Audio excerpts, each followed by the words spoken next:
hopelessness in front of him. And what does he do? He says, God, I still trust you.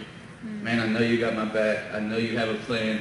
I'm not going to panic because you have everything under control. And that's the visual that I get when I think about this crisis that we're facing, is that God has a plan. God's putting people in place because we do have a problem, yes, but it isn't the final say-so of what's going to happen in the Mid-Ohio Valley. Amen. God is going to rise people up to fight against this problem. We're going to see a change. This won't be the final outcome. We will not be known as the #1 region for overdose in America. We will be known as the city that turned it around. And God's will is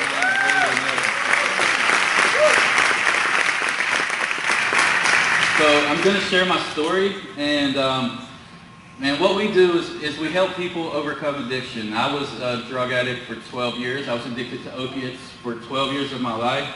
And so, man, God just gave me such a grace to pull me out of my mess. I'm going to share with you part of that story, some of the things that helped me get out of that, and then tell you a little bit about what we're doing moving forward here.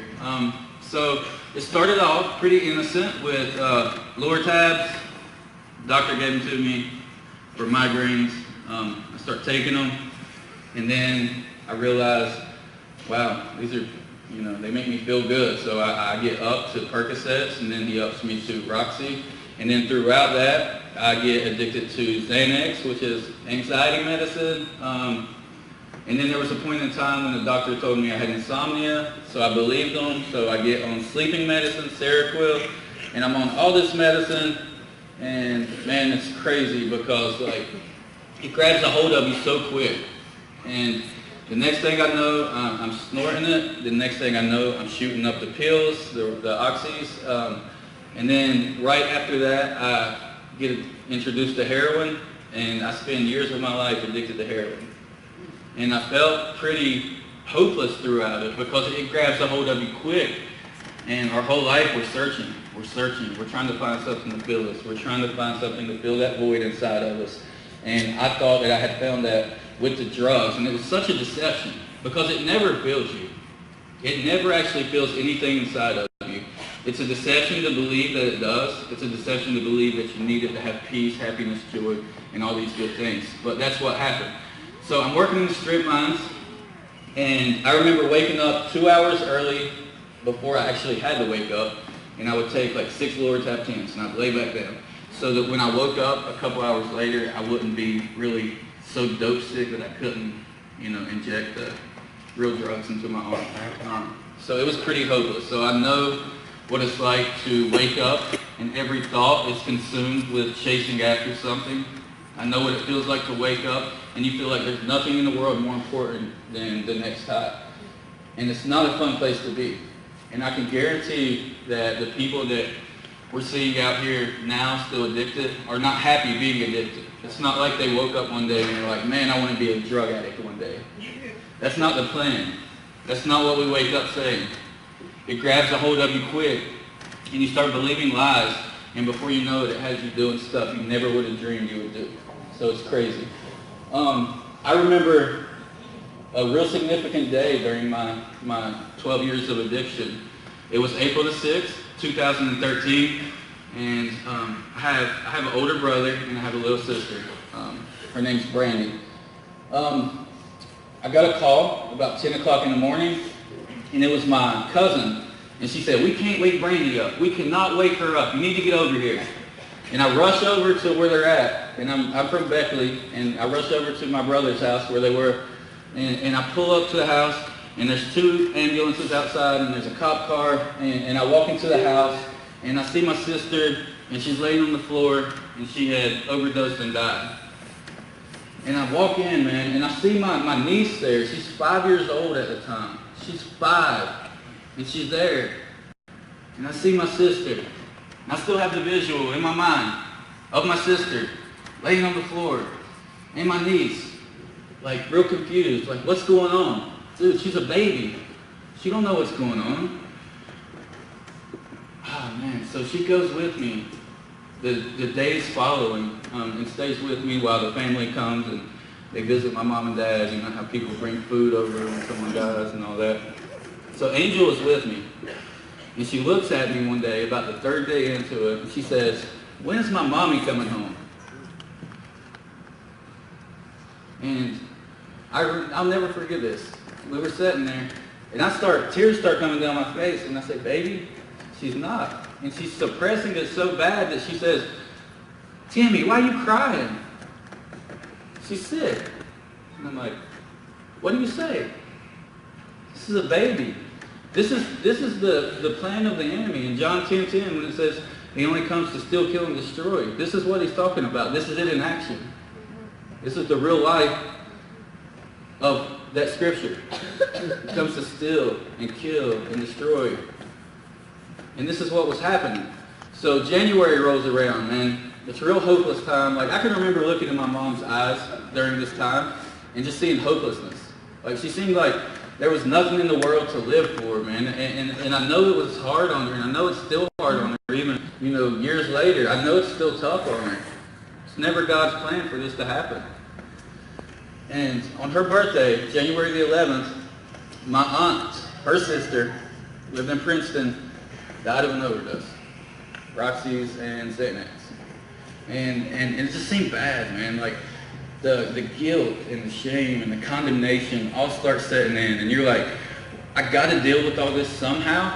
So I wasn't really raised in, a background to know comfort in the one who created me. So what I do is I deal with it the only way that I know how, which is make it go away. How do I make it go away? I try to cover it all up with drugs so I don't have to face any of the things going on in my life.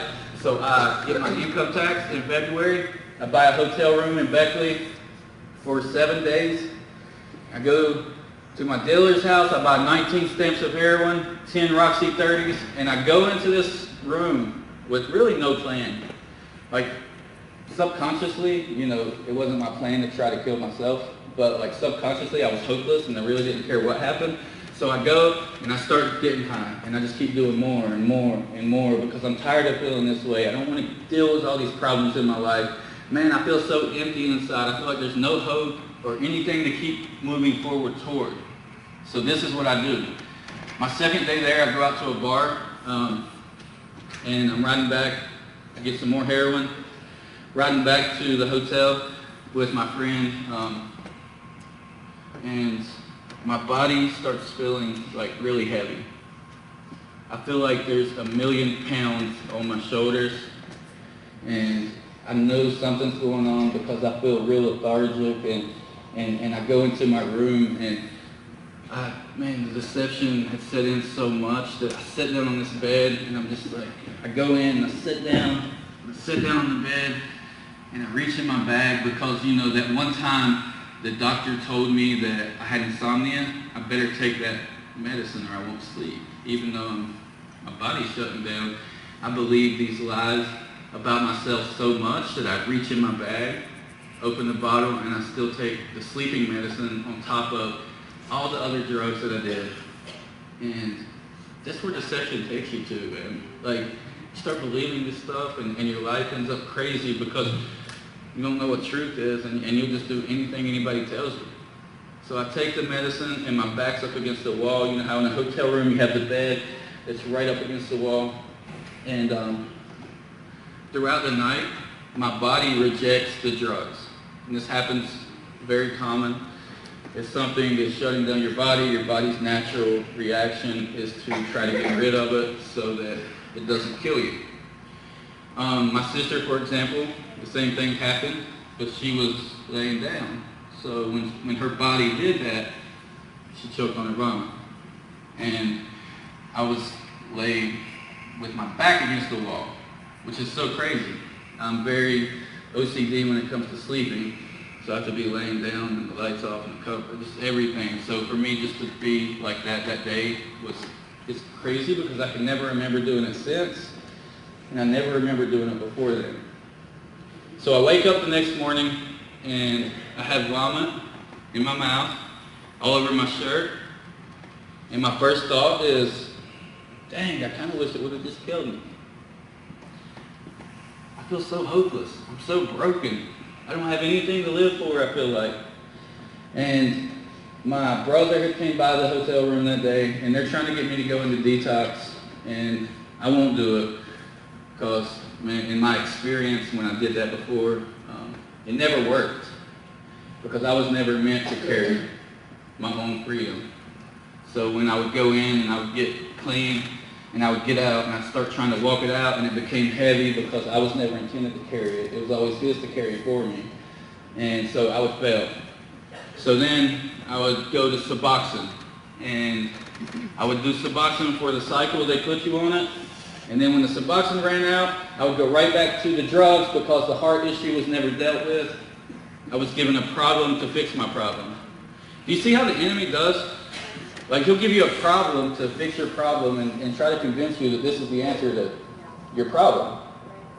And then we wonder why people are hopeless. And we wonder why we see people living in cycles when they are never given a solution to their problem.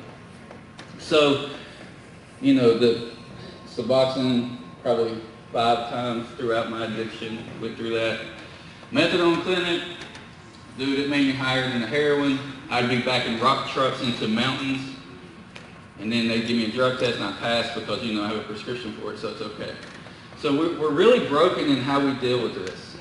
Just to be honest, the way we deal with a lot of addiction, we're really jacked up in our dealing with it. People need truth. They need to know that there's a way to overcome it. And we don't need to throw another problem on their shoulders when they already have the weight of the world on their shoulders and then say, here, man, this is the work for you. Because here's the thing, too. Like, I'm a firm believer that you can not do drugs and still be bound. So I take her and I lock her in a room for a year, put her in jail for a year, and nothing. She don't do drugs the whole time she's in jail. But I guarantee when she gets out, if there's never truth, she's going to go right back to the drugs. Because she was never given freedom. We can't expect to make people abstinent from something and expect that to be freedom for them. It's not the same thing. It's completely different.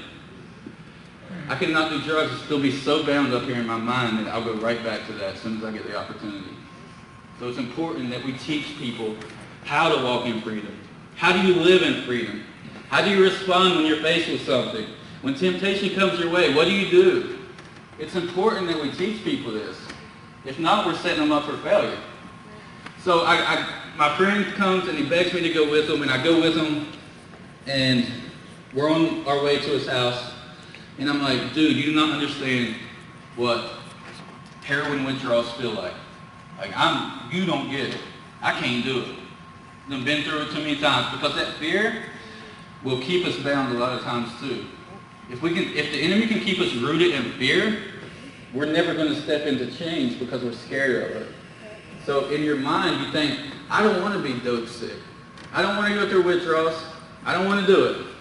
And I'll never forget what my friend told me. He's like, dude, if you would just understand that Jesus died for your withdrawals and for your addiction 2,000 years ago, you would get it.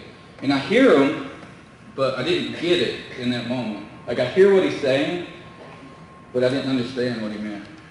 So we go to his house, and I'm dreading it so bad, man. Just the thought of going through these withdrawals again is going to be the most awful thing ever. And it's March the 1st, 2014. It's a Sunday, and I'm laying there, and I'm like, starting to go through withdrawals, and I'm like, God, I don't even know if I really believe in you. God, I don't know what else to do. I can't do this anymore. I can't do it anymore. And I'm laying there and I'm so broken at the lowest point in my life. And I feel such a peace come through my body that I had never experienced before in my life. I opened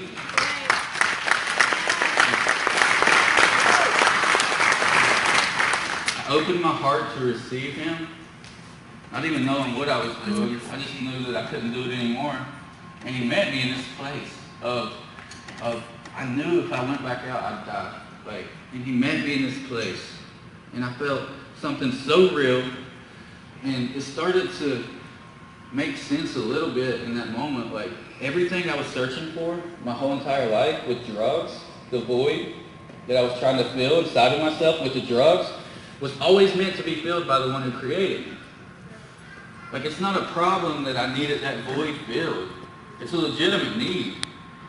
I was using an illegitimate source to fill it, but it's a legitimate need to need that filled.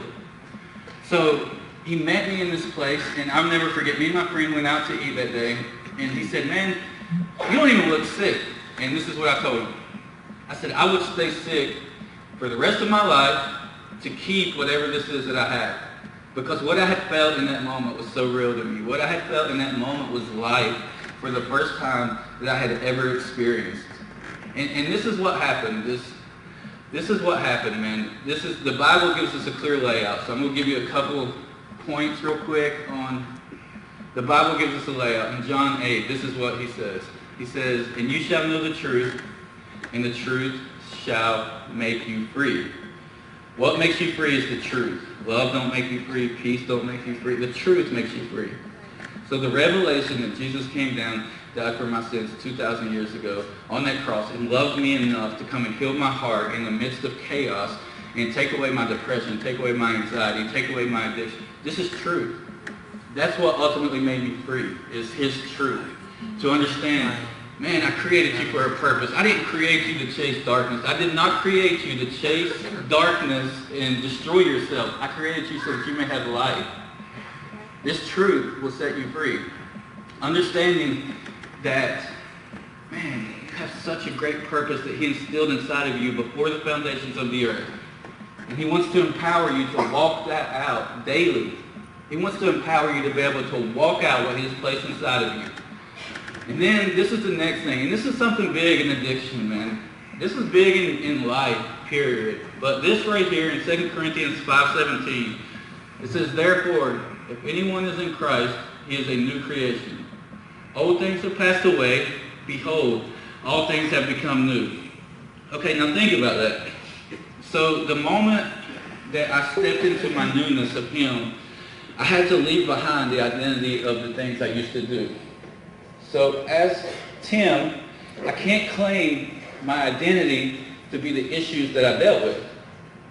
So let's use that in the terms that we know. So they say, once an addict, always an addict. True. I'm addicted to Jesus. It was never the problem of the addiction. It was what I was using it for. Right? Okay, so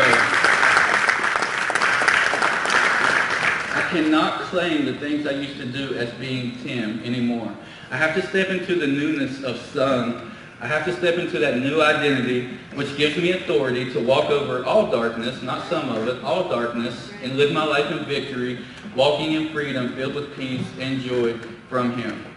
That's who I was always created to be. I was never created as, I would never, and it's no offense to anybody that does it, like, nothing against them, but personally, I would never proclaim to be an addict over my life, because I believe there's power in what you speak over yourself. That's right. If I speak over myself, I'm an addict, guess what? My life might reflect me being just that. If I speak over my life that I have a disease that can never be cured, only treated, guess what? My life's going to reflect that. So I'm going to live my life still just struggling through every day, like, oh gosh, 30 seconds at a time. And that's never the plan for your life. He never created you to live your life in fear of falling. He empowers you to live in victory over that.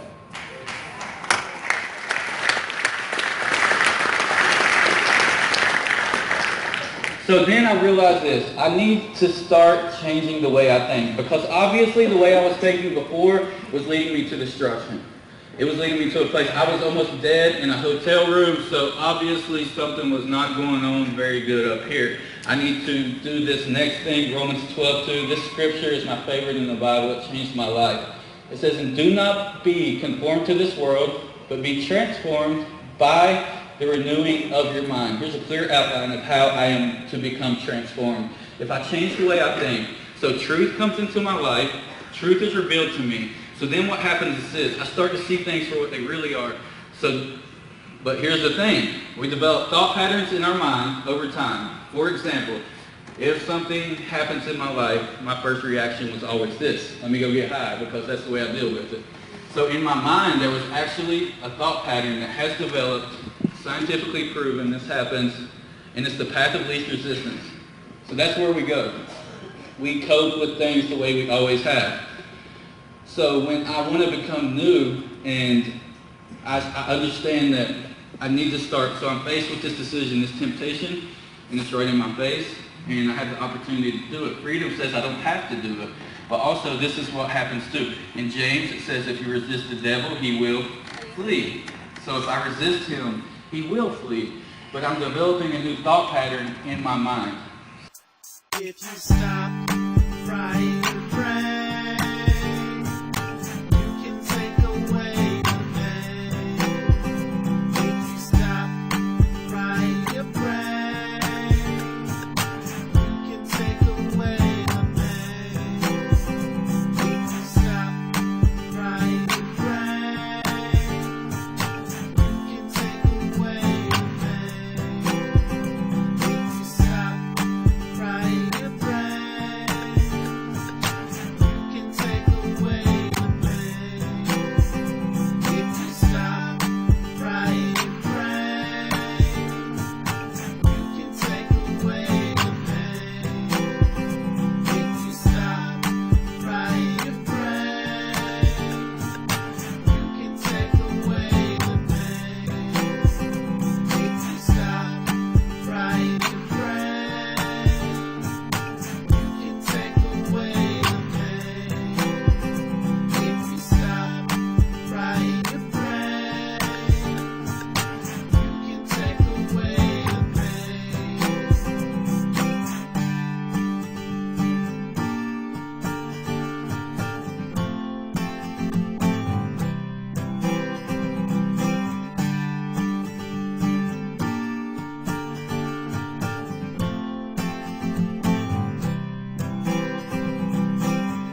www.stopfryingyourbrain.com